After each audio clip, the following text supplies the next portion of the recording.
Yo, What's good with you, brother? what's going on, bro? Hey, man, I can't complain. What's good with you, man? Man, all is well, bro. All Hey, is good. well. Hey, Blessed good to God. see you, dog. Hey, I'm proud of you, brother. Yes, sir. Man, thank you, bro. Thank you. God, Likewise, I'm man. proud of you, man. Likewise, bro.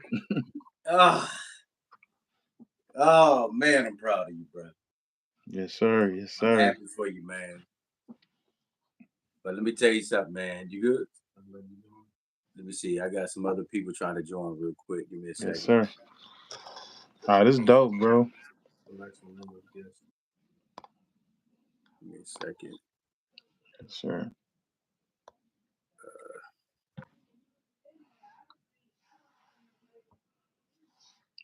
Everything been good with you, bro?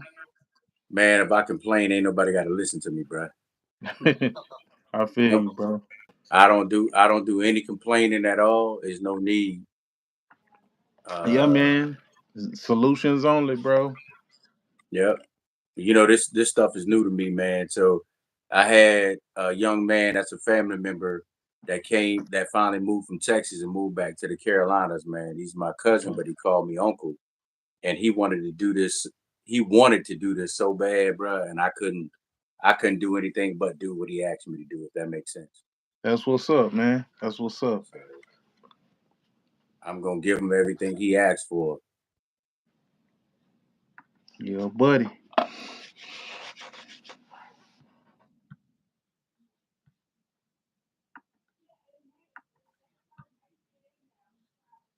Can you hear me? Yes, sir. Yeah, I'm trying to send this right now back to him again. Give me one hmm second. You got it. Copy link. Share. Make sure I got enough battery.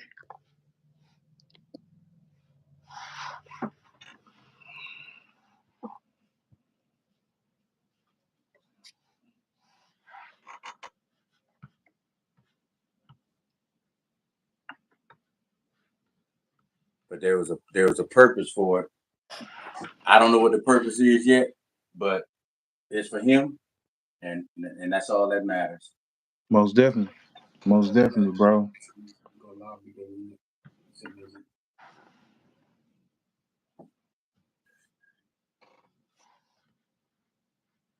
Give me one second. It's new to me, all right? I got you. Take your time, brother. I'm over here trying to figure out. I'm over here doing the same thing on this computer over on my end, trying to figure out some stuff. Over and moving some files around. Take your time, brother.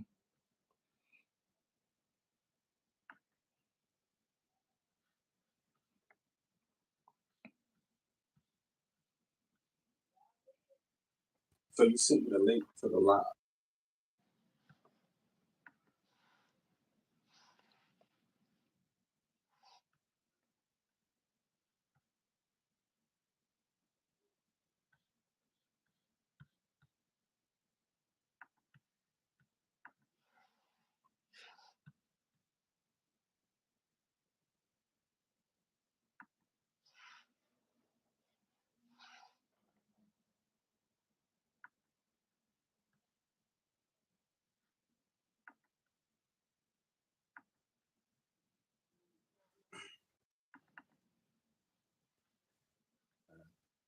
Being that this is my first time ever doing anything live, we're gonna roll with it regardless. Yes, sir. I sent out quite a few invites, but even my nephew just said that for whatever reason the invite didn't come to him hmm because of what it looks like. Um, I'm willing to work through discrepancies because he can still hear me, so he can still speak. And whatever questions that he has, we can roll with it. Yes, Doesn't sir. matter. I got work to do, man. Yes, But sir. nonetheless, he reached out to me based on some questions on videos that he watched, hmm reading the book, and questions that he really wanted answered. And I won't hesitate to answer any questions that he's looking for. hmm Is that important to me for anybody that asks, so that they have no misunderstandings? I know I had a lot of people that have had misunderstandings based on what I've said or my articulation, but they really have no clue. Mm. They don't have a clue. It's all assumptions. When you have delved into a plethora of knowledge for about 20 years, you speak from a place 19 years ahead than the 1 year and the one place that most people speak from. Mm. And that's not a cheap shot. It's just the truth. You know, we're all embarking on knowledge, and it's an imperative to us to all gain knowledge, but we should never seek knowledge just one time from one place. Oh, sir. Never. We won't find any answers but one man's answers. And one man's answers, never the truth. It's a collaboration of many answers that solve problems. So he can hear, he can speak, but for whatever reason, he's not live. I don't understand how it works, but it's not going to stop anything. We'll roll on. Let's roll. All right. Can you hear me?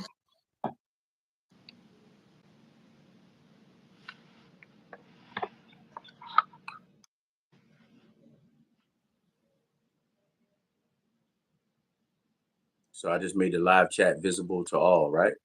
Yes, sir. I can see it. You see it? At the bottom.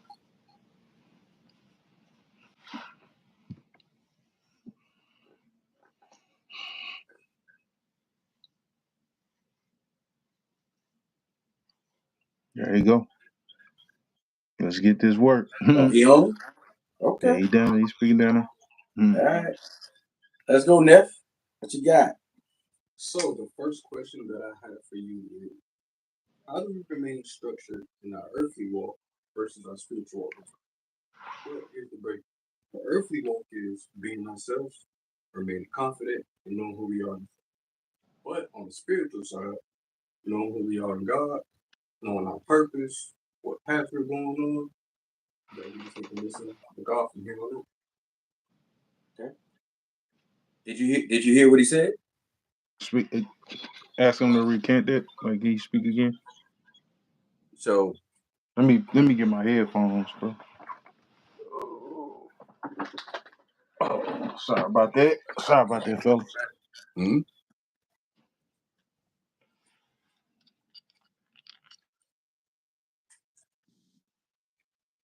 All right. All right. Can you repeat your question, nephew? So the first question that I have for you is, how do we remain structured in our earthly walk versus our spiritual walk? But here's the breakdown. The earthly walk is us being ourselves, remaining confident, and knowing who we are in self. But the spiritual walk is knowing who we are in God, knowing our purpose, getting on the grind, and being back to ourselves, putting the spirit. Okay. So if you can accept it, this is what I'm going to show you. You notice how you asked the question, but it ended up being a question almost in the form of a paragraph.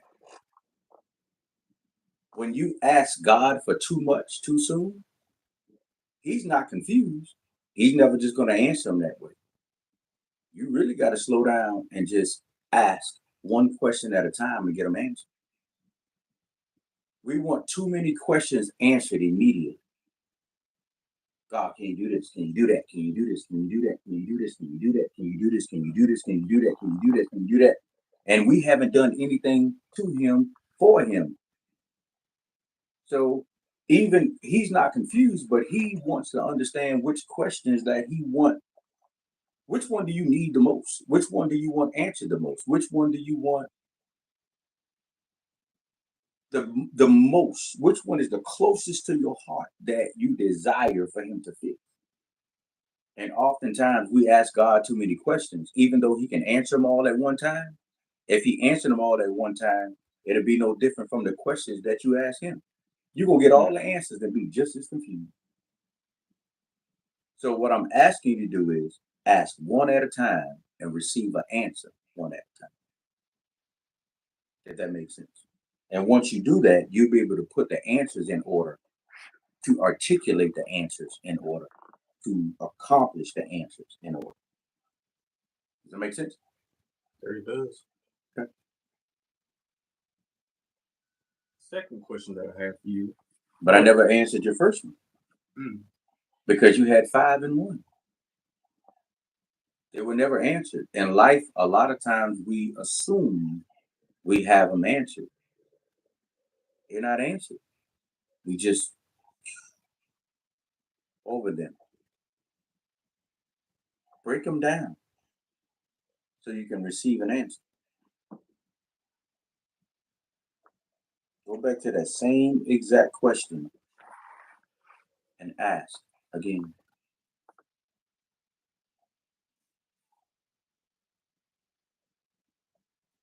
How do we remain structured in our earthly walk versus our spiritual walk? That's the first question. How do we remain structured? It's not impossible, but it's hard. The flesh wants what the flesh wants. The spirit doesn't seem to be moving fast as the flesh. The flesh causes the spirit to err. The spirit fights against the flesh. And once the spirit fights against the flesh, the spirit loses because your flesh is stronger than your spirit on the inside. We want what we want, but we don't give what we're supposed to give. And in essence of doing that, they never meet each other, and they never will. We're supposed to relinquish the flesh for the spirit. And the spirit talks to us and deliver things to us that's more powerful than the flesh. But our flesh now have become more powerful than the spirit. And because it has become more powerful than any spirit, look at what our flesh causes us to do. It causes us to err. It causes us to make bad decisions. It causes us to make bad choices. It causes us to make bad collaborations. It causes us to trust in things that our spirit already told us, this ain't right, son. This ain't right, daughter. It tells us that. But we just don't listen to it because the flesh wants what the flesh wants. The heart wants what the heart wants. And once it gets it, you're disgusted with everything on the outside and not the inside or not the outside of your flesh that made that decision. If that makes sense. The flesh make decisions that the spirit tell you don't make. The flesh overrides the spirit because it's stronger.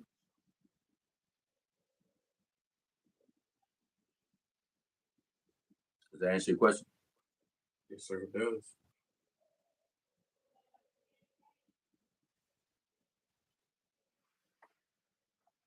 Next one. So I'm going based off the scripture, Ecclesiastes 7:17. How can a man die before his time? But why do we kill our earthly flesh, which is ourselves, before it's our time? Okay. How does a man die before his time? It's easy. He forfeited himself on what everybody else says versus what he already knows. He forfeits himself based on what he has seen for himself versus what anybody else tells him. He fast forwards his life based on what everybody else tells him on their experience versus slowing down to experience what his spirit tells him. And in essence, causes destruction in man. That's how a man can die before his time. Now that's a spiritual death. We just end up living longer and not being able to understand that we're walking and falling in that level of darkness. Can't even see it. We're already in the grave. We just waiting to be buried, if that makes sense. Mm-hmm. That's how a man can die before his time.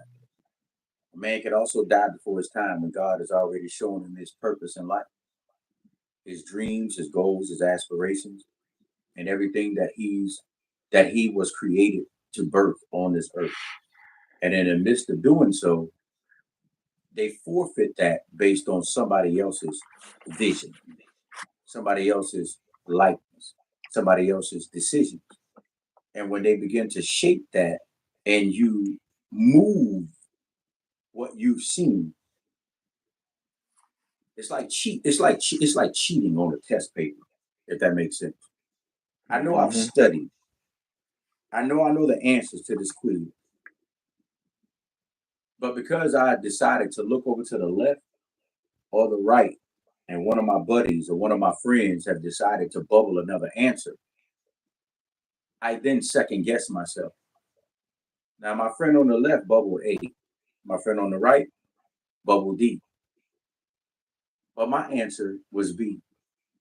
And now I'm stuck between a double mind, theirs and mine. I don't know what to do.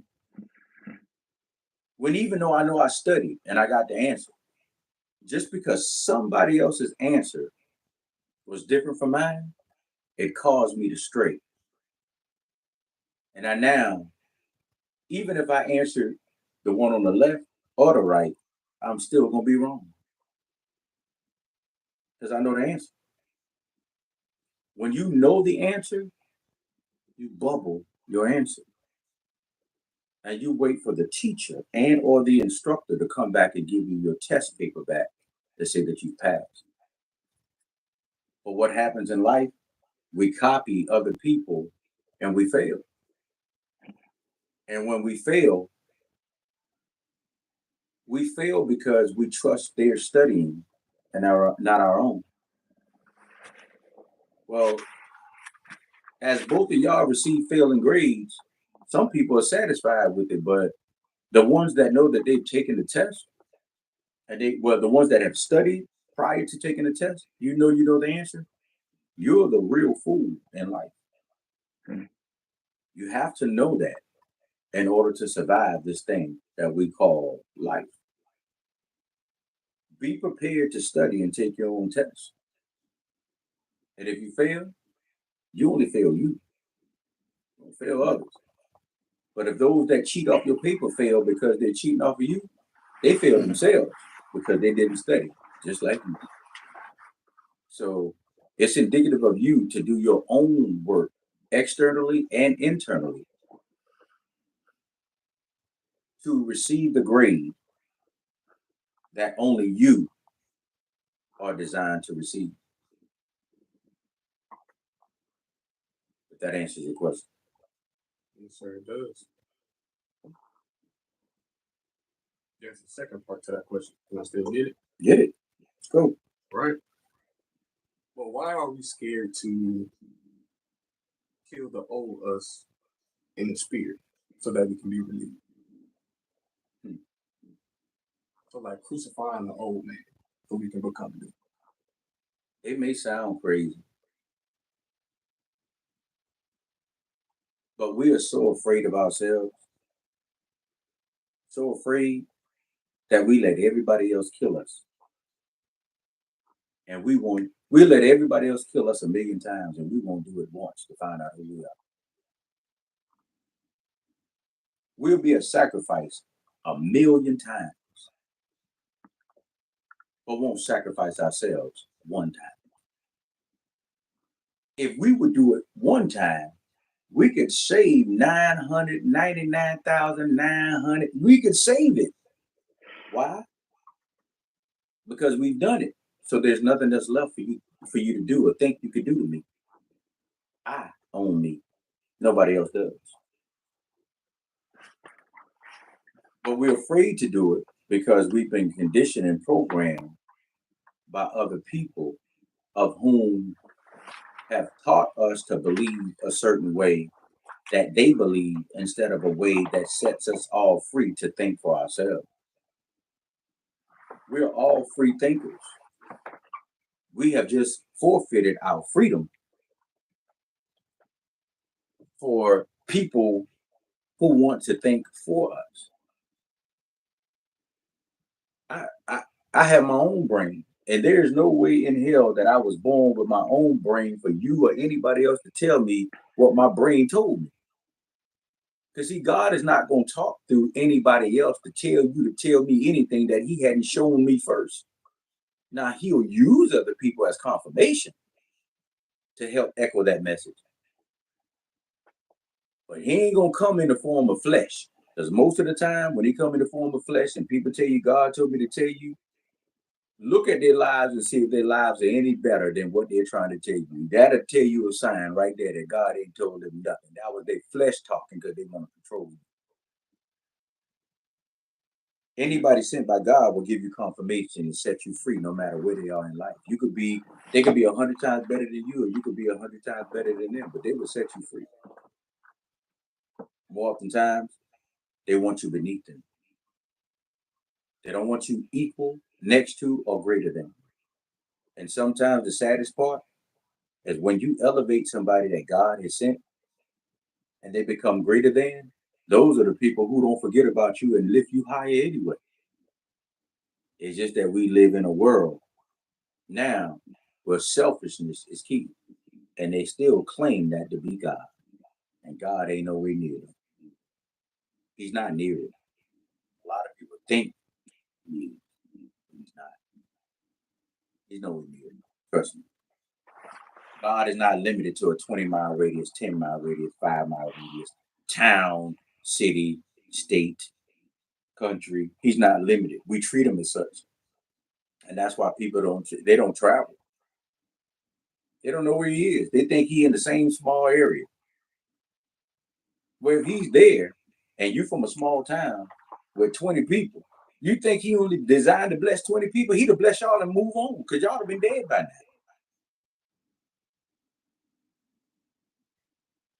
His blessings stretch further than we can imagine.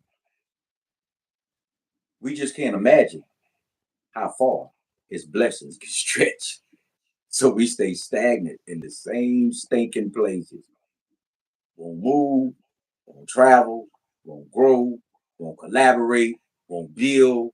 We tear down, we destroy, and you ask where God is. You done tore all his letters up. G is for goal. O is for opportunity. D is for determination. If you got 3 people on the call, one of us are each of the other. If we don't put them together, we empty letters. We're empty letters. Mm-hmm. And we keep walking around looking at one person as though they're the creme de la creme. They ain't no one person, the creme de la creme. It wasn't but one. And that's a spirit. And he speaks through all of us. And he's trying to wake up the ignorance in man, to teach man something that we've never seen before. We just can't see it. If that answers your question. Yes, sir, it does.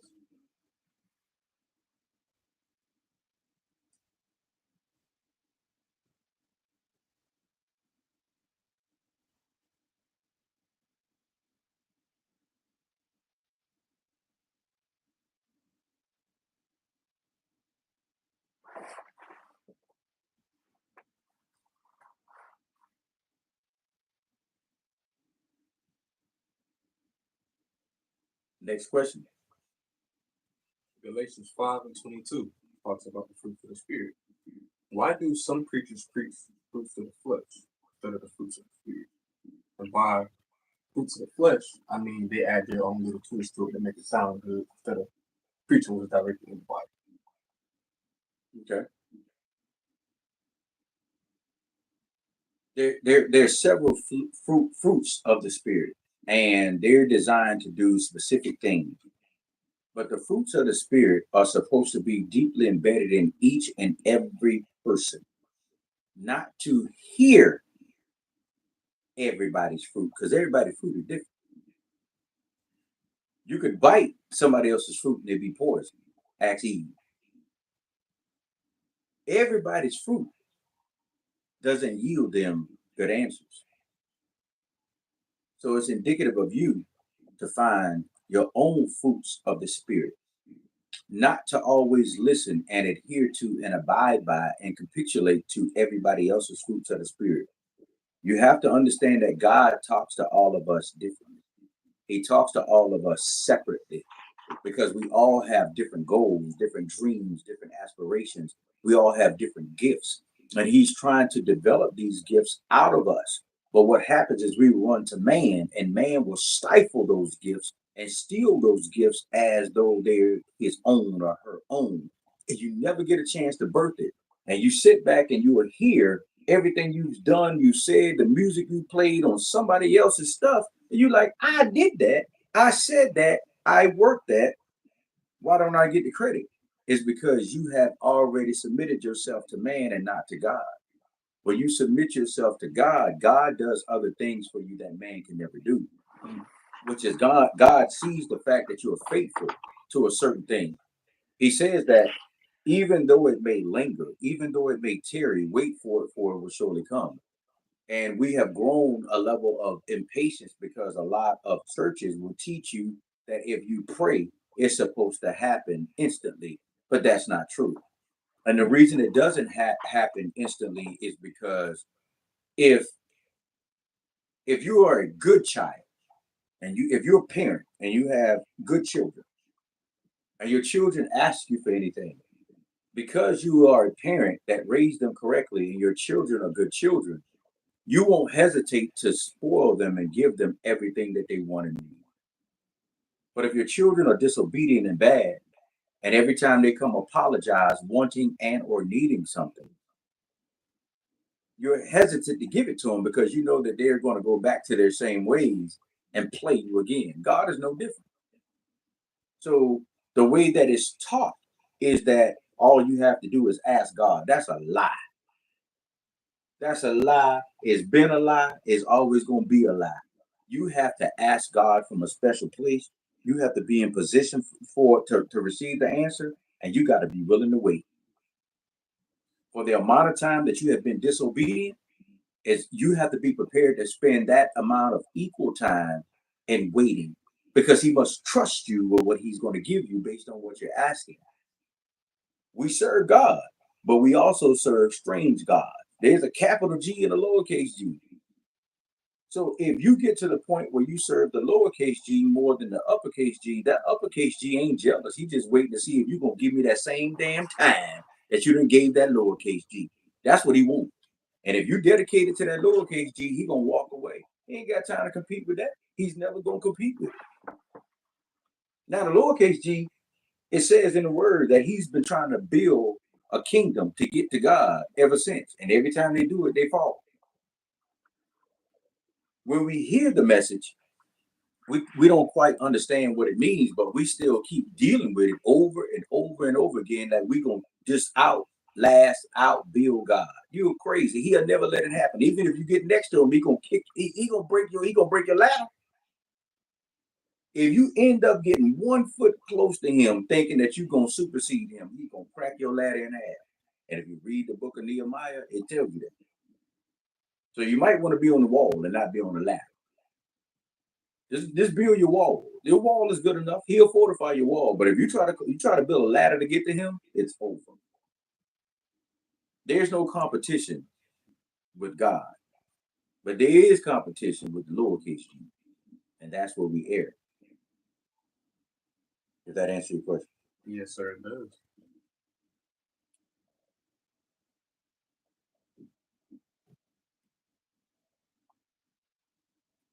Next one. Galatians 5:25. It says, if you live in the spirit, you shall walk in the spirit.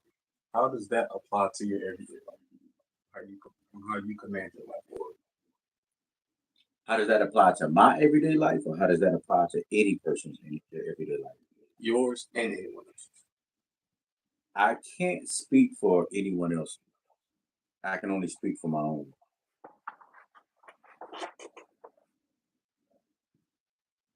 I can distract and ignore and block out anybody or anything, no matter what they say, no matter what they do, no matter what they request, no matter who they are. I can block them out. And I can block them out for various reasons. When you make a decision in everything that you have in your being, you lay down everything about you and you give it to God and make a decision to walk with Him. He's smart enough to know that that is still a walk of imperfection. He know that's not a walk of perfection. He know that you were made and born in flesh and shaped in iniquity. So he know you're gonna fall. He know you're gonna have errors. He know you're gonna screw up. But he's also wise enough to know that you're gonna go back to him and say, you know what? Redirect my path. Not hide it, redirect it. We have too many people that try to hide it and still try to talk to you as though they don't have struggles. And this is what caused people to err. Because in the midst of their struggles, they'll begin to try to preach and teach against what's written instead of acknowledging what's written because it's talking about them. I don't mind. I don't like everything that's in there, but he's talking to me, so I have to acknowledge it. I have to acknowledge it, and I acknowledge every ounce of it. When he say anything to me in the scriptures that I have, I got my name written in there, and I'll be like, ouch. I'm honest with him. Because I'm honest with him, there's things that I can hear, things that I can see, things that I understand. That's why I understand things that are preached are wrong. And I also say that the people deserve better. See, I'm not afraid to say what's in the Bible. They should be afraid to say it because they're using it. I don't have a platform. I don't have a church. I don't have a building in which I'm giving out messages. They have made a covenant with the world. So because they've made a covenant with the world, they're now on every social media site saying what they say. And it's being challenged based on what's written. You can't go against what's written. Can't do it. So I don't go against it, whether it's for me or against me, whether I like it or not. I call a spade a spade. That's why it's easier for me to walk in the spirit and ignore the flesh. That's why. His word is his word, his promises are his promises, his purpose and or purposes are his purpose. And there's nothing that anybody can do about it. You can think you can circumvent this and supersede it. It's not going to change. It's never going to change.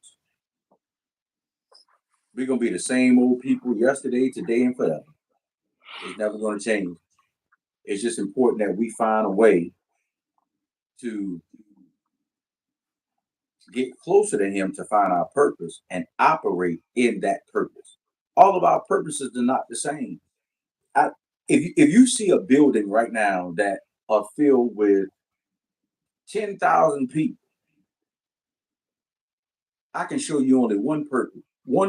Maybe one to about 20 to 30 people in there that got a purpose. The rest of them don't have a purpose. They're followers. They don't have a purpose.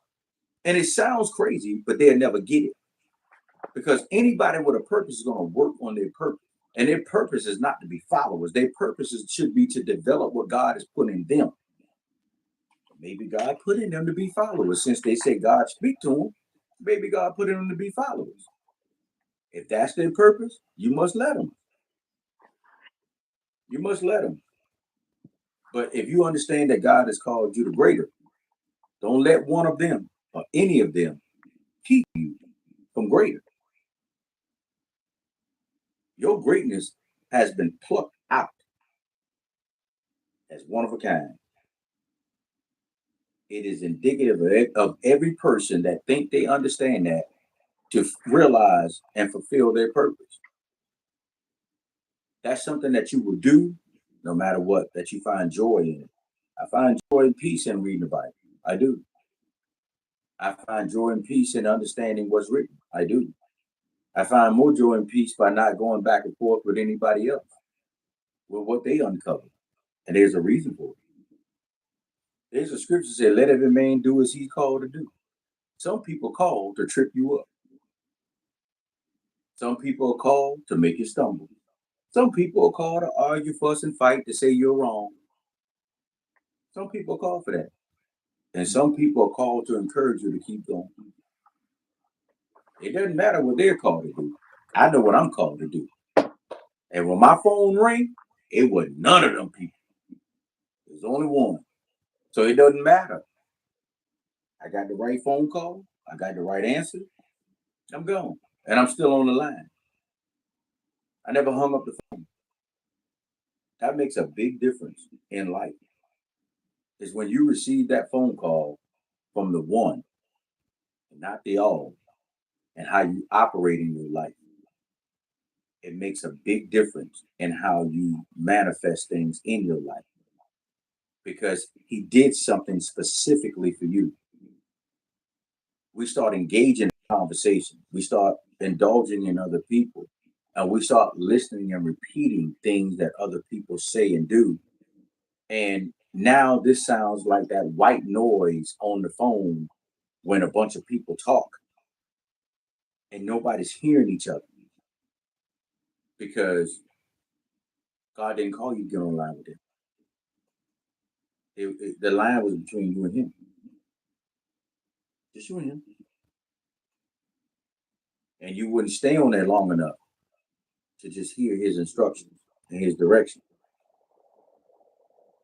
You stayed on there long enough to hear everybody else confirm one or two lines and got pulled off track.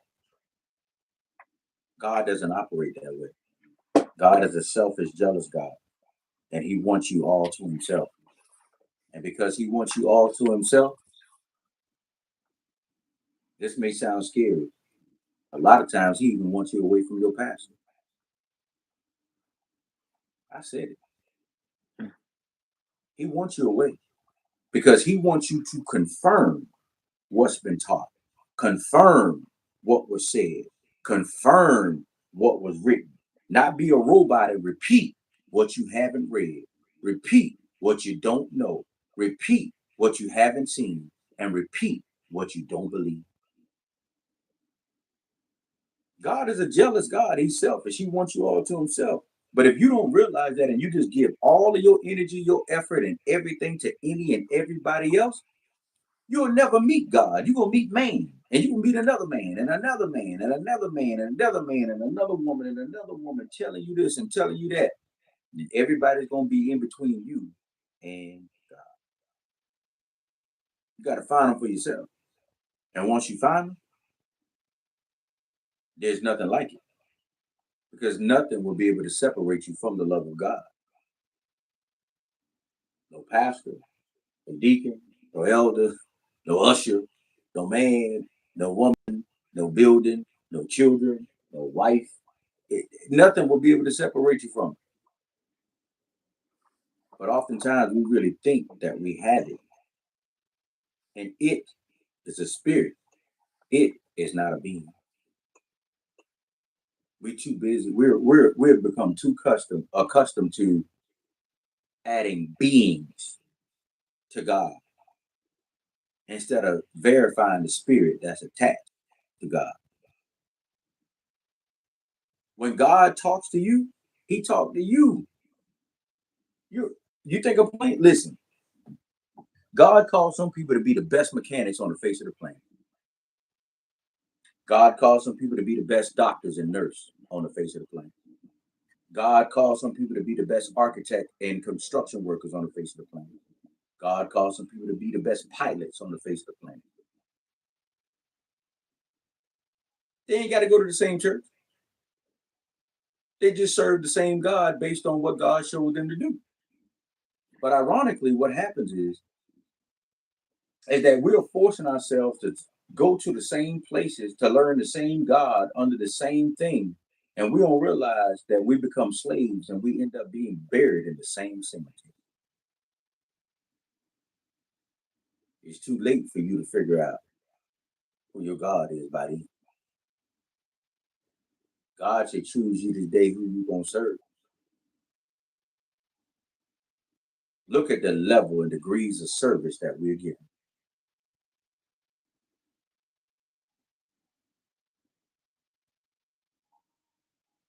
When you have already had your death, life is all you have left.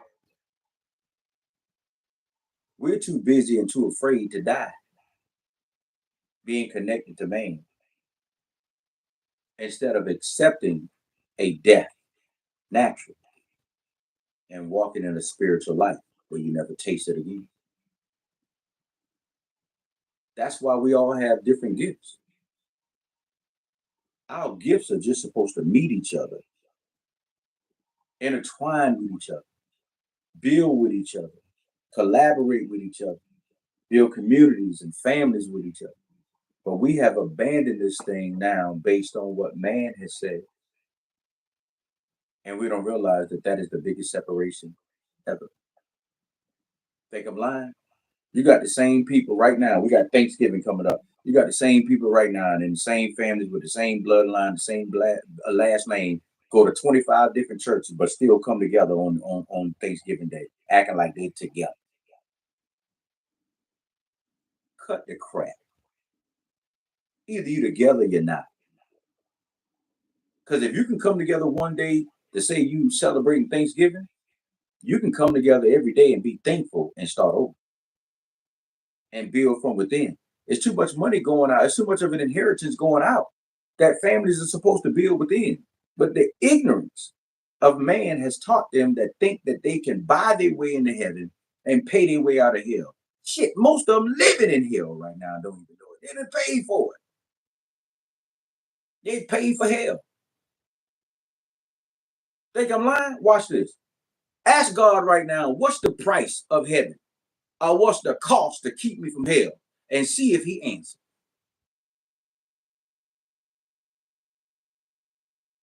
He ain't gonna answer because it ain't written.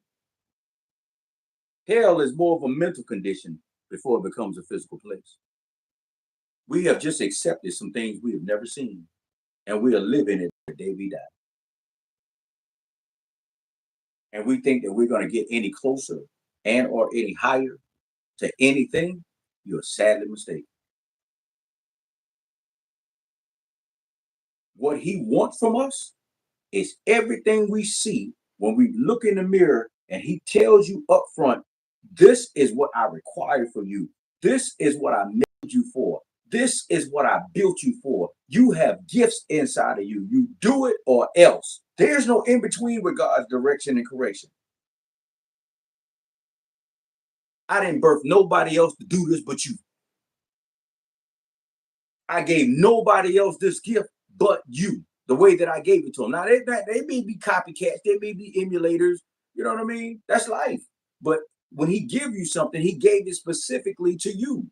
And if you don't use it, you damn near abusing it. So God is going to be like, you know what? I'm going to listen to you for a little while, and then I'm going to go ahead and find somebody else down the road who's a little bit more dedicated to go ahead and fulfill this promise. They ain't going to be as talented as you, but they sure going to use it. And you're going to see everything that you're supposed to do come into fruition by somebody that you know is less than you. Because when he gives you something, I don't care who you are. I don't care where you are in your life. I don't care if you haven't accepted him 100% as your savior. I don't care if you are struggling with any drug addictions or alcohol addiction. When he gives you something, damn it, he give it to you. And he give it to you. It ain't for nobody else. It's just that you go telling everybody else and you go sharing with everybody else. And those people are extracting. Those people are taking. Those people are molding. Those people are articulating everything you say and do. And they're refurbishing everything that you've done and packaging it as their own. That's why I did a video called Spiritual Plagiarism. There are thieves amongst us. Now, are there situations where people still walk the same walk and may say the same things and do the same things? Absolutely. Yes. But I promise you one thing. Damn it, you know your language. You know there's not a person in this world that don't know how they talk. When God gives you something that's one of a kind, you know that you've been listening for it And you're the only person that spoke it. That's why you said it. So when you hear somebody else try to repeat it, because they may have a greater audience, a greater following, more money, more of an effect out here, what happens is the people are deceived by the fact that they have a following. But that person or those persons will never say where they got it from. You know why? Because they want to appear like they're the first person to say it. That's spiritual plagiarism. But you too have to count it all joy, because at the end of the day, you have to be willing to back down and say, God, you know what? Even though, and nonetheless,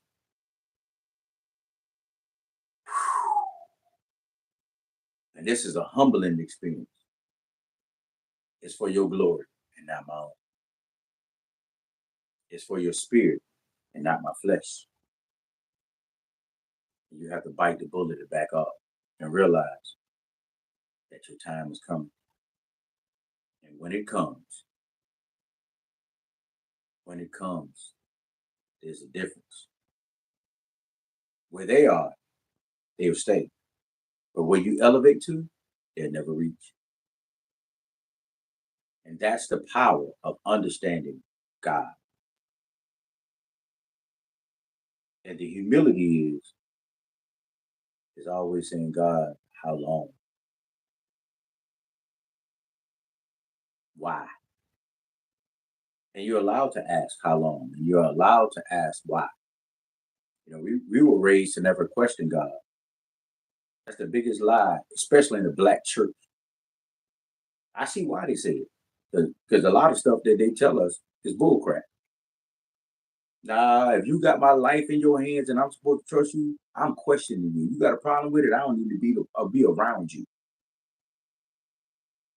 But we were taught not to question God.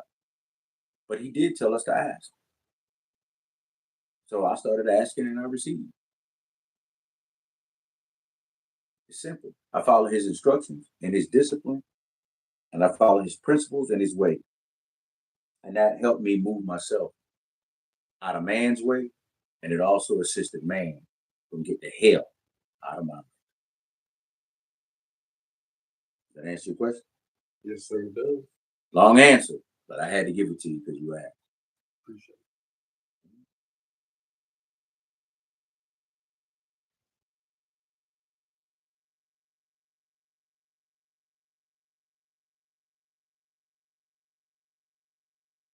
Next question is, what made you want to start YouTube? You know, even write your own book. Or what inspired you? Or what walk did you have to take to get to this point? Social media. I don't like it. I don't. I do, but I don't. And I'll tell you why. You could have the greatest intention without trying to insult anyone, but because so many people have been led astray, everything that you say and do is so easily considered to be offensive. So you have to be heavily guarded as to what you say and do. I decided to remove that and do it the way that I want to do it, and whatever happens, happens. It is what it is. But this is the way that you can use a platform to pass messages ahead, to speak to people, to teach them in a way that they may not have ever been taught. But I also know that I probably would never, ever be, invited into anybody's pulpit. I would never be invited to nobody's church because it's probably way too much truth. But the sad part about it is, if they read my book, I'm not attacking the church. I'm really trying to help them. God showed me this vision a long time ago. I had to put myself in position to write this book and speak the way that I speak. I had to go through some things to get to this point. And what He has shown me was the conditions of the church and where they're headed and what's going to happen. And it's been happening since I wrote the book, but I didn't publish it. And it's going to get worse. So most of everything that's in there are mostly messages to the church. Well, let me clean it up. To the buildings, because there are a few churches. There are many buildings. But it was a message to the buildings for them to understand having a building and having members is different from teaching your members to have and build for themselves. Hopefully somebody will catch it. When greed sets in, it's only a matter of time before the younger people who are not buying this crap anymore, they ain't gonna pay no tithes and offerings. So you can hang that up. The people in the middle, between the ages of 30 and maybe 50, have already seen some writings on the wall, so they're done too. And the older people are on Social Security and what the world considered to be on their last leg. So their money running out. What are you gonna have? If anyone would comb through the scriptures, they would have seen this by now. It was important for the average church to get ahead of this, or average building, but they never did. And because they've never done it, they have conformed more to the world than adhering to the word that they preach.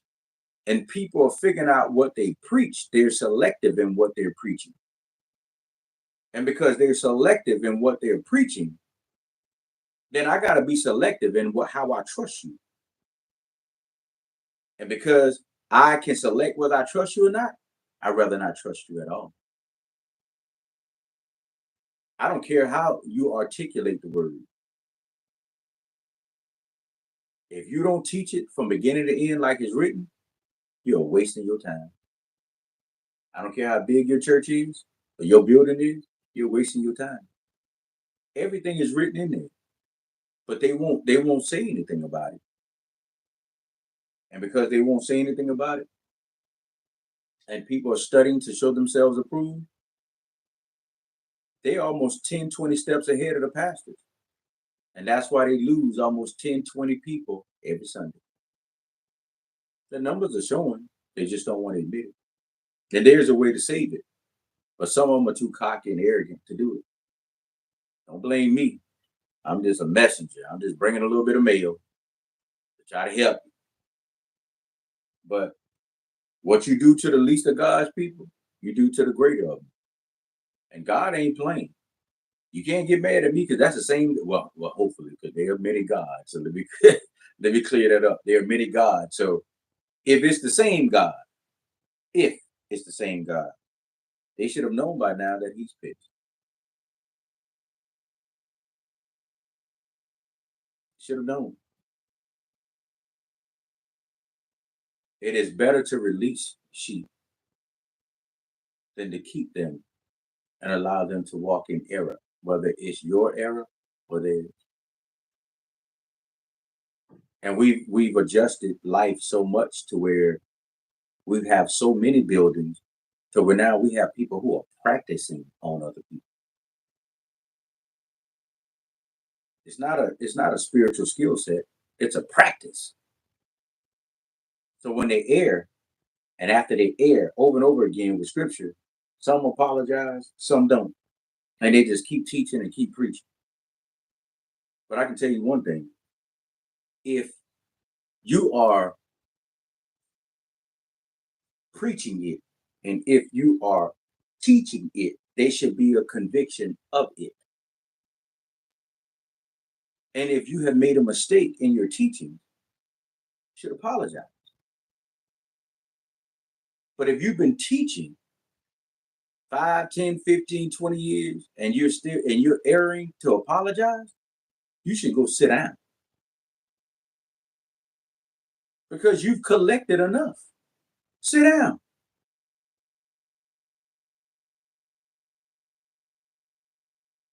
it sounds harsh, but this is why we got a plethora of buildings now that carry a spirit that ain't got nothing to do with what's in the Bible. Because the new generation that are pastors and all this other stuff are doing things from another level, from another dimension that you think, man, this ain't in the Bible. But nobody, no old pastor can stop them. You know why they can't stop them? Because they led them to it. They bamboozled them into it, lying, conniving, sneaking, doing the same old crap, lying. They did the same thing. That's why they can't stop it. They cannot stop it. They made 0 ounce of correction. It was no correction, all collection. And they can't stop it. And now that stronghold is there. God is not to be mocked. If you taught it and you can't control it and you can't contain it and you open the floodgates, I don't care how it looks. I don't care how much money you make. I don't care how successful you are. I don't care how glamorous you are. I don't care about how many celebrities come there.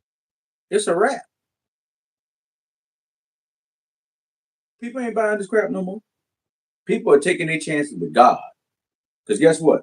If you're standing up there in the pulpit and you do everything that we do down here in the pew, and the only thing you can say is, well, all I have to do is go to God and ask God for forgiveness, and He'll forgive me, then what makes you better than me? Ain't no need for me to go and pay a damn thing. If I can go to the same God, the same way you go, I don't need you. That's why the Bible says it's time out for the middleman. Sounds cold-hearted, but they read it. They know what's in there. Trust me, they know it. Well, hopefully they know what's in there. It's there. It's just overlooked. If that answers your question. Yes, sir, it does.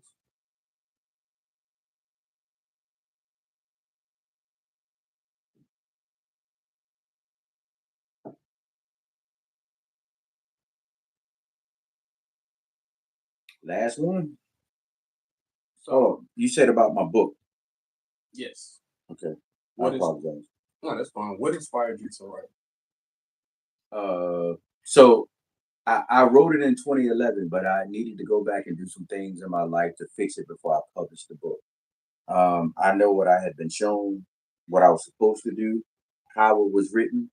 I know it's not appealing to a soft ear and a soft eye, but it was something that needed to be done. And I didn't know, I knew what I needed to write. I didn't know how to write it because I never published a book before. But all I did was grab another book that I had in the house, realize what a table of content really looked like. I understood the body with the introduction, the body, the conclusion. So I began writing it on loose leaf paper. After that, I just decided to put it in some type of numerical order based on how I wanted the message delivered, which is the table of content. Um, the title I struggled with, but it wasn't for me. It was for me to sit down and allow it to come to me. And everything came to me as I did what was instructed, which was to write. I just got in the way. I was putting myself in the way of trying to overthink what was already given to me. And every time I got in the way, it prolonged everything. It prohibited everything from happening. It slowed down everything. It slowed down my progress. It slowed down my thought process because I was overthinking. And I could hear it clearly. No, I gave you these instructions. Just do what I tell you to do, boy. Get out of the way. Just do it.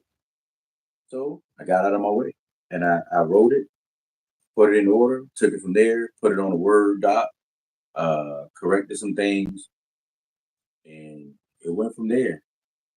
The back of the book came second nature.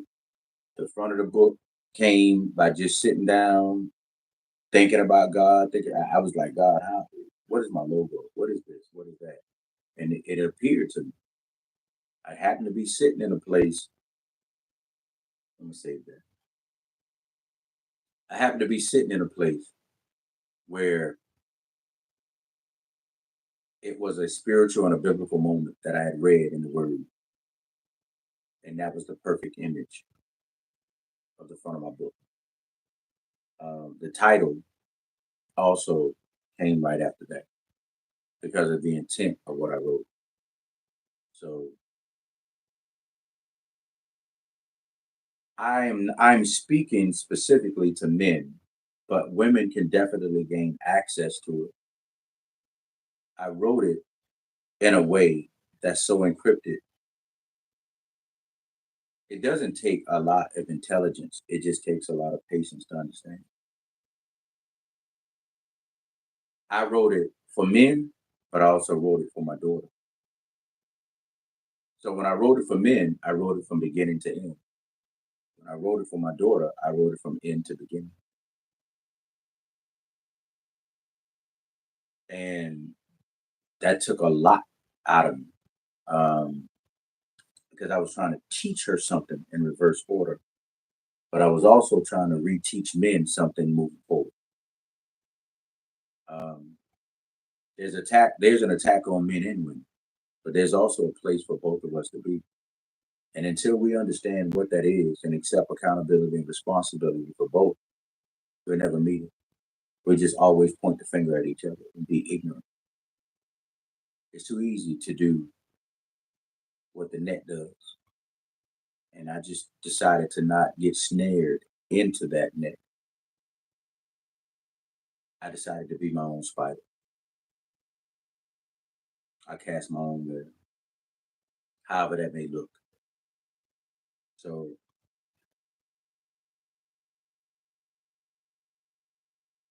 my aim, for the most part, is to get my daughter to see something that she's never seen before and get her to understand something that she doesn't understand, especially in today's society, where life is so unfair to both sexes.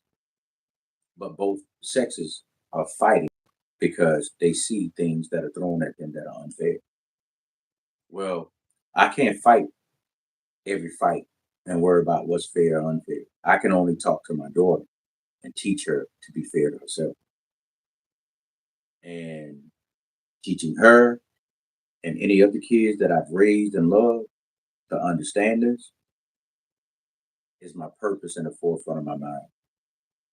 That's where you can leave an inheritance for your children's children. I'm not looking for anything instant for me. I'm building something for my daughter and her children and her children's children. And the kids that I've raised, I'm building something for them so that they can live a much better life than we've ever seen. And as a man, sometimes when it's never been built for you, you really have to take it on the chin and decide maybe you're just a builder. You have to be unselfish and realize maybe it's just up to you to be the builder. So I'm okay with that. I'm okay with that. As long as everything that I'm doing can benefit my seed and my offspring, I've done my job. That also means my name is written in the Lamb's Book of Life. Lamb's Book of Life means your name never dies. Most people die at funerals and you never hear from them again, never talk to them again, never speak of them again. They have nothing left but a headstone. My children and my children's children and my children's children's children gonna be talking about this. That's what's important. Nothing else matters. Nothing. Answer your question? Yes, sir, it did. Okay. I'm full now, man. I got one more. One more. Let's go. So this might be a little off topic, but while you were talking, I thought I was tripping at first, but I saw the word ascension pop up over your head. I just want to know what do you think that means to you? Ascension, to me, ascension is nothing more than kingdom. You know, there's a parable in the Bible, and I did a video on neglected mansions. And there's a parable in the Bible that says, "In my Father's house there are many mansions. I would not have said it if it were not so." The sad part about it is that we never stop long enough to even enter the door to the first mansion. So we never get through the other doors of the other mansion, which means we never crack our minds open to see what's in them and all those chambers. That's why the title of my book is Unlocking Chambers. You got to unlock these, man. You got to be willing to walk through that first door of your mind and then unlock every single chamber that's embedded in you. When anybody comes to try to talk against it, slam the door. Shut the door. When you have heard what God has told you, when you know what He has spoken to you, nobody else was around. So why would you listen to anybody else who didn't hear what you heard? To me, we miss that all the time. So I learned to pray different. I pray different. You know, there's one in it, now unto Him that is able to keep me from falling. But I add something to it. Now unto Him that is able to keep me from falling, keep me away from those who's willing to trip me, push me down to not get to you or closer to your destination. That's what I add to it. Keep them out of my way. I'm already going to stumble. I don't need no addition.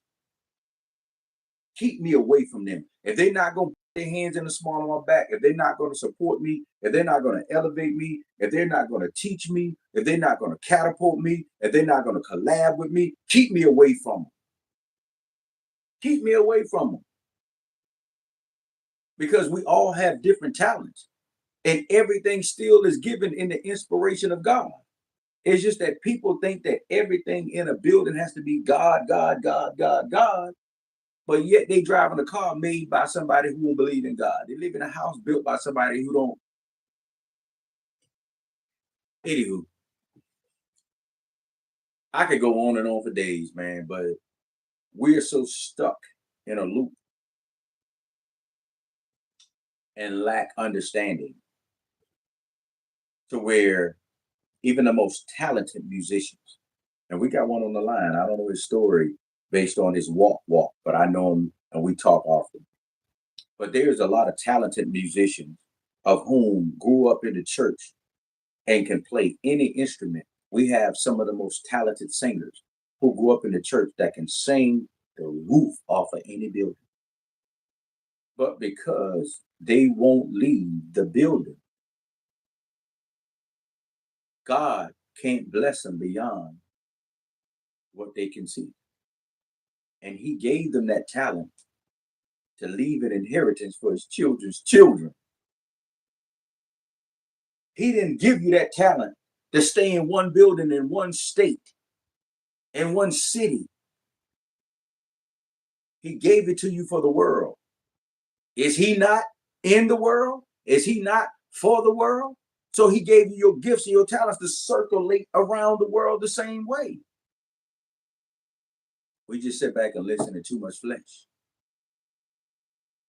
When you get to the point where you're tired of hearing, and you're ready to do, because He said, "Be ye not hearers only, but be ye doers of the word," then you'll see the word doing something in you and for you. As long as you're just willing to sit down and listen and hear and hear and hear, people will talk and talk and talk. You will never know where it's coming from because you hadn't studied. He has something for everybody here. I don't care who you are. I've met people who are autistic, who are rich. You know why? Because people think that they are special needs, but more importantly, they're just smart in one area. And they focus on that one area. And they make that one area their gift and they promise. And that one area become their gift and they promise. And they get the promise from the promiser. But here it is, we have all the articulation in the world and can't sit down into a specific field of study and maintain, that should tell you that maybe they are not autistic. Maybe we are. Because they know something we don't know. And they do something we don't do.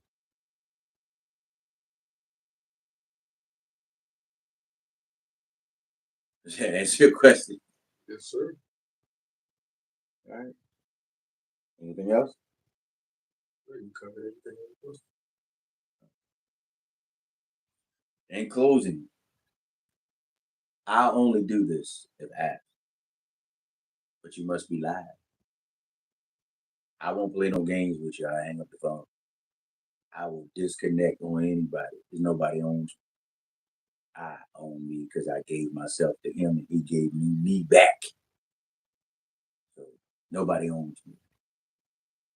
And the day that you begin to walk in that level of power with God and nobody else, watch your life change. This is transformation season. And only those who are willing to be transformed or walk in a transformation, walk in a newness, believe in his spirit and nothing and nobody else will receive.